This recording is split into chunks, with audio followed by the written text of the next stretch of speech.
तो अगला परफॉर्मेंस वैभव के लिए है सौरभ भैया और उनकी टीम की तरफ।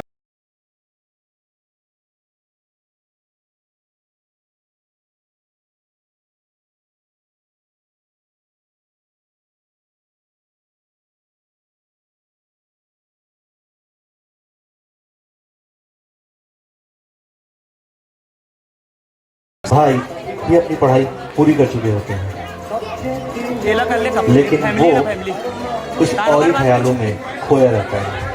वो मम्मी और पापा को देखता है और सोचता रहता है बैठे हैं मिलके सब यार अपने, सबके दिलों में अरमाए हैं वो जिंदगी में कल क्या बनेगा, हर एक नजर का सपना ये है कोई इंजीनियर का काम करेगा, किस्मत में कोई अपना नाम करेगा, मगर ये तो कोई न जाने कि मेरी मंजिल है कहाँ।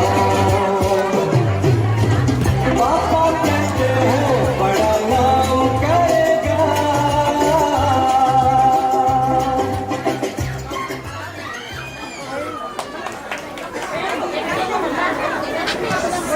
समय आगे बढ़ता है। वैभव अपनी बैचलर डिग्री की पढ़ाई बिलासपुर शहर से ही पूरी कर लेता है। वो काफ़ी सोच विचार में लगा होता है कि आगे की पढ़ाई के लिए क्या किया जाए, आगे की पढ़ाई के लिए कहाँ जाया जाए। काफ़ी सोच विचार और सुझावों के बाद अंततः वो एक नतीजे पर पहुंचता है कि मुझे आगे MBA की पढ़ाई करनी चाहिए।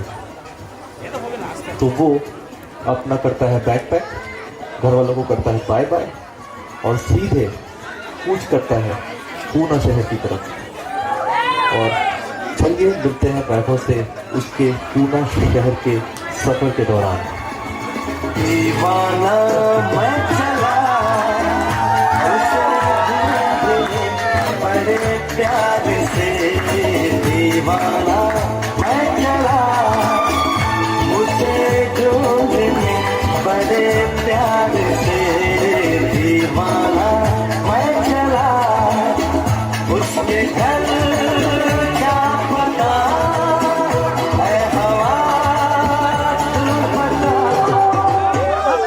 दीवाना मैं चला उसे ढूंढने बड़े प्यार से, दीवाना। वाह, हो गया। MBA की पढ़ाई पूरी, इसके बाद जॉब और नौकरी, कोई चिंता नहीं, वो भी आ गई बड़ी आसानी से। सब कुछ अच्छा चलने लगा, मानो कोई सूरत बड़जात्या की फिल्म हो।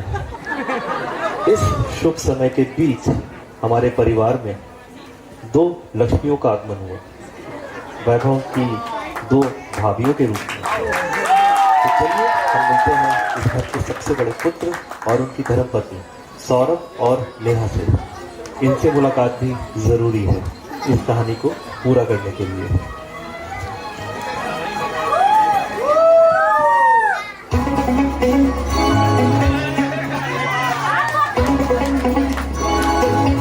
चूरा के दिल मेरा गोरिया चली, चूरा के दिल मेरा गोरिया चली, चूरा के निंदिया कहाँ तू चली,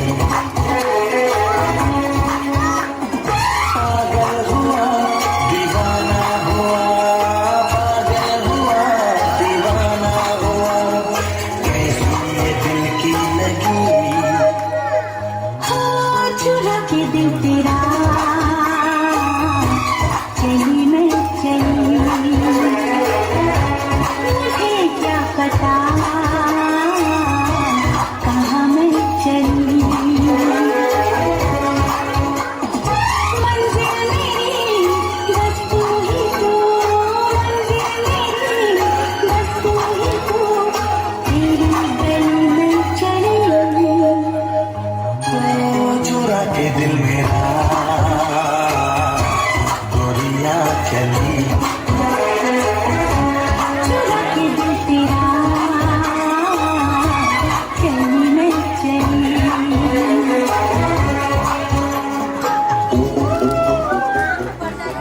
अभी हम मिलते हैं यानी कि मंजली पुत्र से, जो कि है बहुत ज़्यादा मजाक किया, बहुत ज़्यादा जिंदा दिल और बहुत ज़्यादा उद्यम गौरव और उनकी धर्म पत्नी प्राची से। आजा गौरव।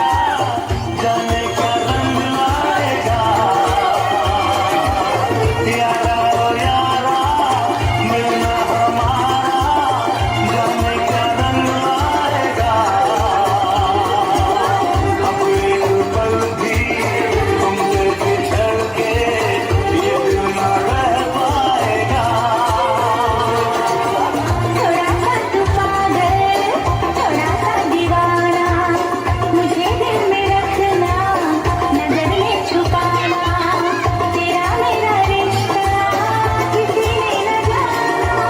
यारा ओ यारा मिलना हमारा जाने क्या रंग लाएगा, अब एक पल भी तुमसे बिछड़ के ये दिल न रह पाएगा। यारा ओ यारा ड्रोन नहीं बने ना। वैभव के दोनों भाइयों की शादी हो चुकी थी। अब जैसे जैसे समय आगे बढ़ा, वैभव पूना से मुंबई शहर की तरफ शिफ्ट हो चुका था अपनी नई जॉब गुरु के अंदर लिए। अंदर संतोष समय आगे बढ़ने के साथ साथ धीरे धीरे उसके सारे मित्रों की शादी यानी कि विवाह संपन्न होने लगा। उसके बाद एक समय ऐसा भी आया कि उसके जितने भी रूममेट्स थे उनका भी विवाह धीरे धीरे होने लगा। हर हफ्ते या हर महीने कोई उसका करीबी मित्र उसके पास आता और उसे अपनी शादी का कार्ड दे के चला जाता।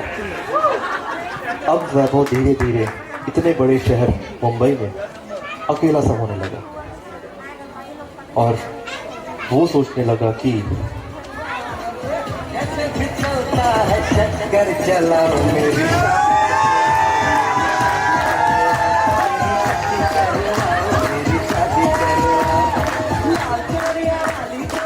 और तो और हमारे घर का दूसरा सबसे उद्दंड पुत्र गौरव उसे पिछले कुछ दिवाली से हमेशा एक आशीर्वाद देना शुरू कर चुका था कि भाई अगली बार मैं तुझे जोड़ी में आशीर्वाद दूंगा। वैभव ने कहा सोचा कि मेरे घर वाले मुझे सीरियसली लेंगे या नहीं लेंगे।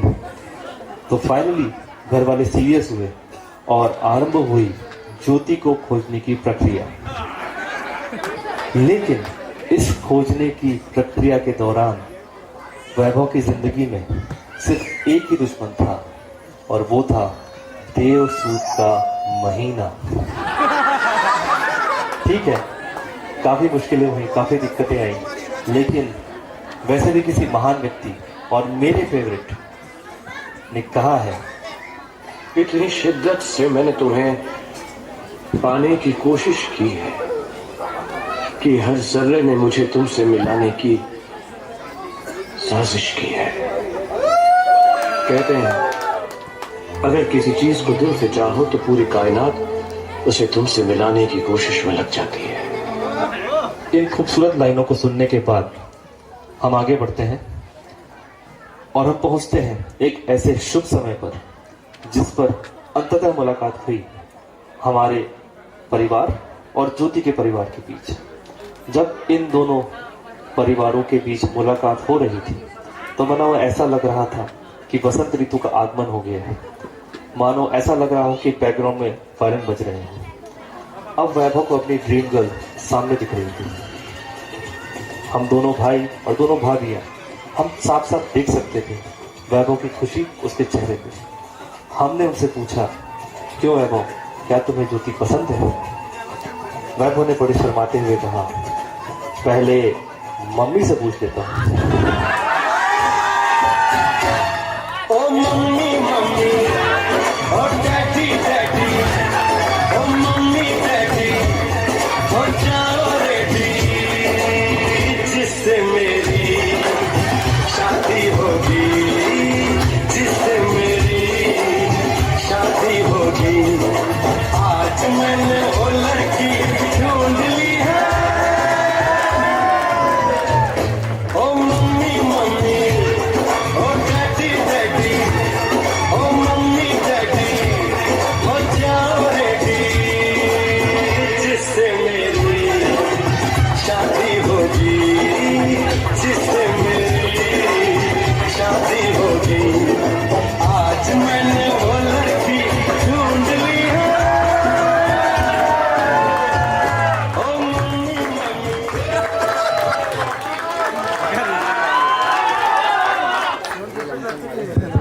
फिर क्या था, वैभव को ज्योति और ज्योति को वैभव पसंद आ गए।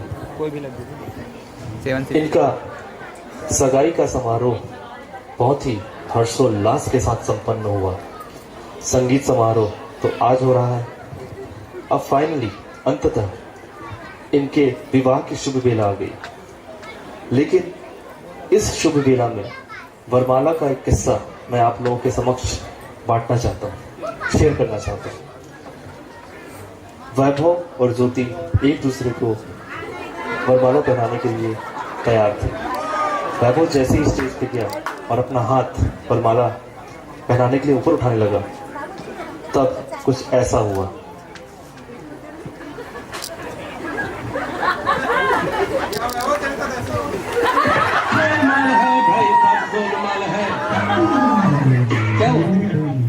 क्या हुआ? आपको गाना सुनाई दिया? गाना?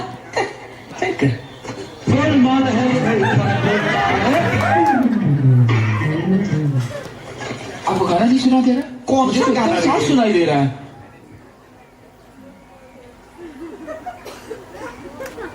मेरे ख्याल से हर विवाहित व्यक्ति, हर शादीशुदा इंसान इन गानों के पीछे छिपी भावनाओं और सच्चाइयों को भली भांति समझता है कि ये लड्डू जो कहलाता है। चलिए हम अब फिर से आगे बढ़ते हैं। शादी के बाद वैभव और ज्योति हंसी खुशी रहने लगे। समय बीत गया। फिर एक लम्हा ऐसा आया कि ज्योति अपने मायके गई और काफी दिनों के लिए गई, इनफैक्ट कुछ महीनों के लिए। अब उसे वैभव की याद आने लगी। अब वो ये कहने लगी कि मैं वापस जाऊंगी मुंबई, और वो सीधे ट्रेन की कंफर्म टिकट कराई और वो निकल पड़ी मुंबई की तरफ। जब वो मुंबई जा रही थी तो बहुत ज़्यादा प्रसन्न थी, बहुत एक्साइटेड थी। वो रास्ते भर सिर्फ वैभव के बारे में ही सोच रही थी, और ये था उसका सफ़र।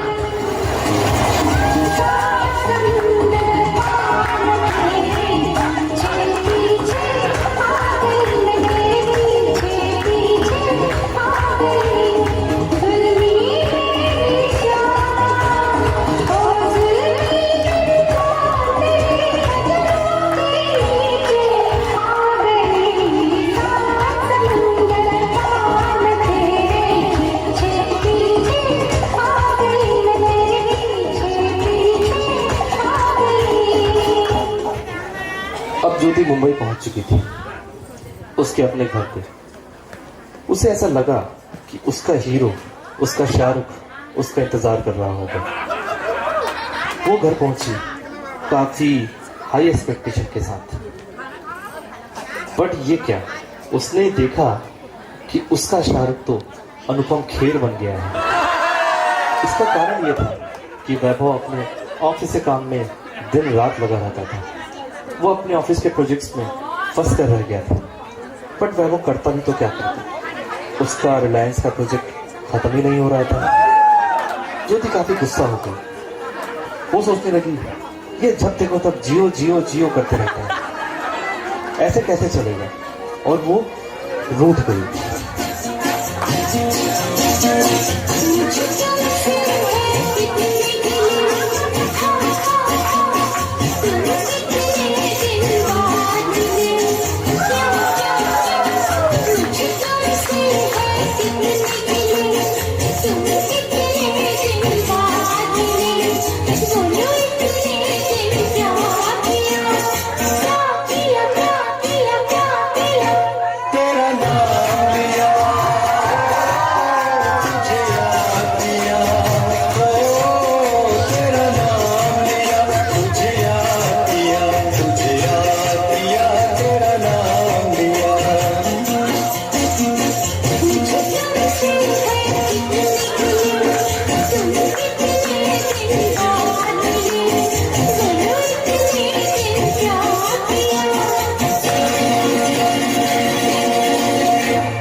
never.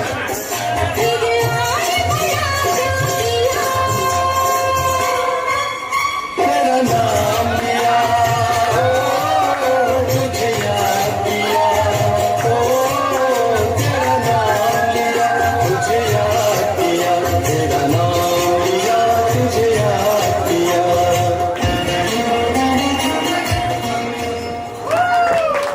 समझ में आ गया था कि उसे ज्योति को टाइम देना पड़ेगा। वो दिन भर जियो जियो नहीं कर सकता। उसे जियो और ज्योति दोनों के बीच संतुलन बना के रखना पड़ेगा। अब वैभव वापस सुधरने लगा, ज्योति को टाइम देने लगा, एक अच्छा पत्नीव्रता बनने लगा और उसने ठान लिया कि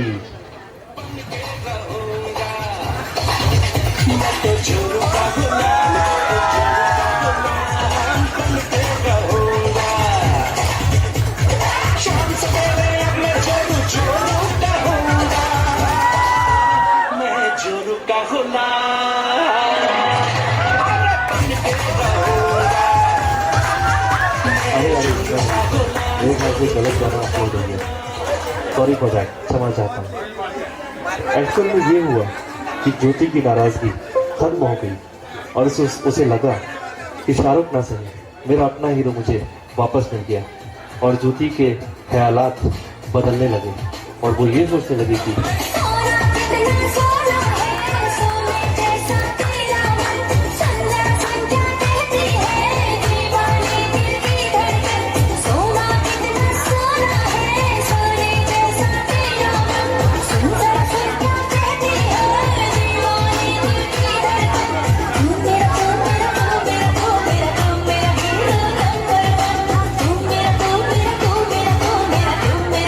बिट्टू मान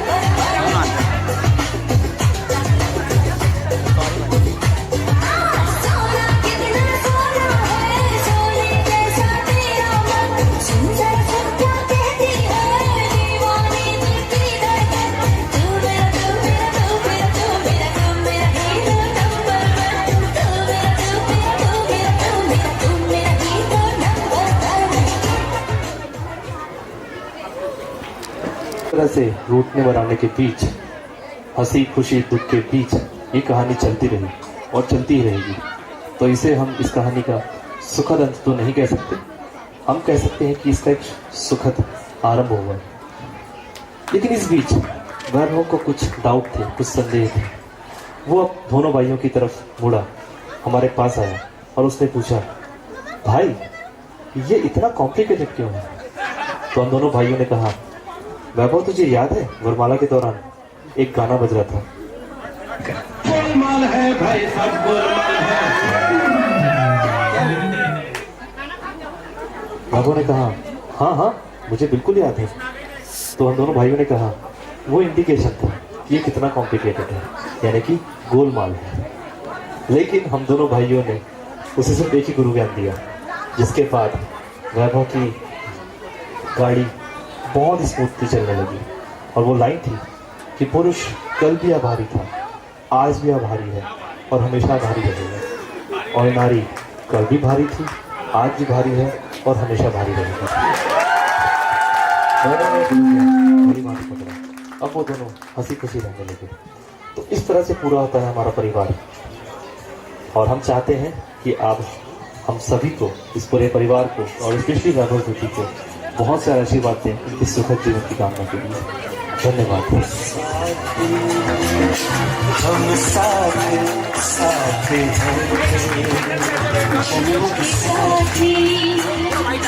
हम साथ साथ हैं।